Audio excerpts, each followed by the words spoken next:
one and all. I would like to ask one question to all of you. When I say the word natural, what's the first thing that comes to your mind? Like most people, you would probably have an answer related to the environment, nature, or perhaps natural disasters. But that is not what I'm here to talk about. Though I do want to talk about cracks, not in the earth, but on your face. Some people might think that there are flaws that you need to hide under heavy layers of makeup, but I don't. Hello, I'm Dana Khalid, and allow me to make some general observations about women, and apologies in advance to the gentlemen in the audience, as I am going to talk about the concept of beauty. I'm an 11-year-old girl who stands here today to question your concept of beauty. Call it vanity, if you must, but spending hours and hours in front of a mirror is a daily ritual. Millions of women can't do that, whether they're preparing for work, a big event, or a normal day. I've seen my own elder sisters and female relatives discussing makeup and beauty products, which would put a beautician to shame. But is this what an 11-year-old girl needs to hear from her role models? Well, I don't think so.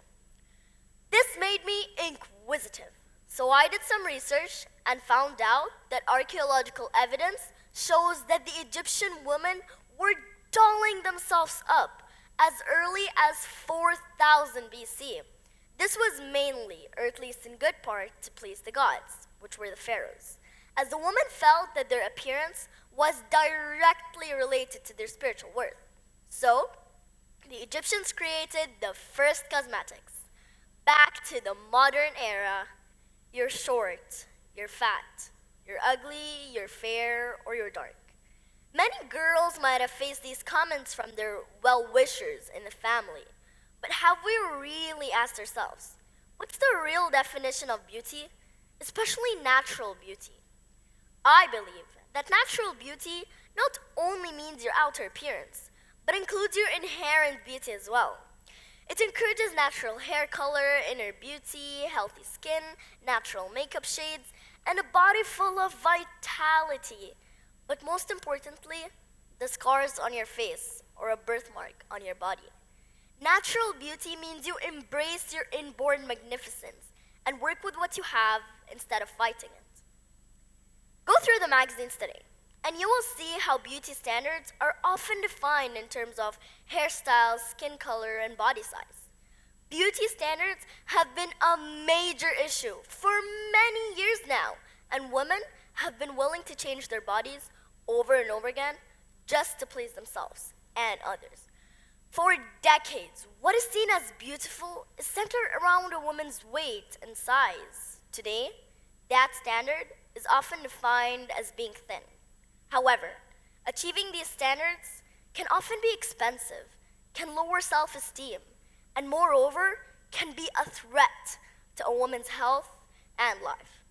Now, there are many beauty standards, but weight and body size is slowly becoming the main focus. These standards give a false sense of hope of having the perfect hourglass figure. Instead of letting beauty standards be fixed, people should accept all shapes and sizes. Under peer pressure, many celebrities agree to go under the knife because they can't bear to be criticized about their appearance. Am I right? I hope you all understood why I chose this topic. And it's because nowadays, we can rarely find women and girls walking somewhere without wearing makeup or contemplated plastic surgeries at least once in their life. So I thought that this is a great time to help this idea flourish and encourage people to always be natural and be themselves. I, for instance, am very short, and some people think it's a flaw, and I'm kind of disappointed that makeup can't fix that. But as you all can see, I'm not trying to hide it. Instead, I believe it's that little thing which makes me feel special. I also sometimes take advantage of it, as both my sisters are taller than me. Even my younger sister's almost my height, and she's in year 2. They're already towering above me. So, should I be disappointed and start wearing heels to correct the flaw? People use makeup to cover their flaws. But if we're being honest, these so-called flaws are what actually makes us, us. These are part of the little things which makes everyone unique in their own way. The whole point is about embracing your natural beauty and then defining it for yourself. Now, don't get me wrong. I'm not saying that you shouldn't wear makeup. Wear as much or as little makeup as you like. Dress as you please. Do things that makes you feel naturally you, and write your own standards for what makes you feel beautiful. Before I get to the conclusion, I'd like to give you a fact that will interest most gentlemen present in the audience. Did you know that heels were worn by men first? The Persian cavalry wore heels to help keep their feet in their stirrups, and by the 17th century, Persian men wore heels as a symbol of wealth, power, and money. Then, King Louis XIV of France wore bright red heels, which were the talk of the town at that time. Heels were meant to make men appear taller and allowed them to tower over others. Again, external appearance. Also, did you know that in the previous centuries, it was fashionable for girls to do something called a foot binding, which was tightly binding the feet of young girls in order to change their shape and size. Feet altered by foot binding were known as lotus feet, and shoes made for these feet were known as lotus shoes. Gladly, this law was abolished in the year 1912. Now we know why people say beauty is pain. To sum it up, I believe that natural and artificial beauty are two sides of the same coin. There is no such thing as natural beauty because we're all born with natural beauty.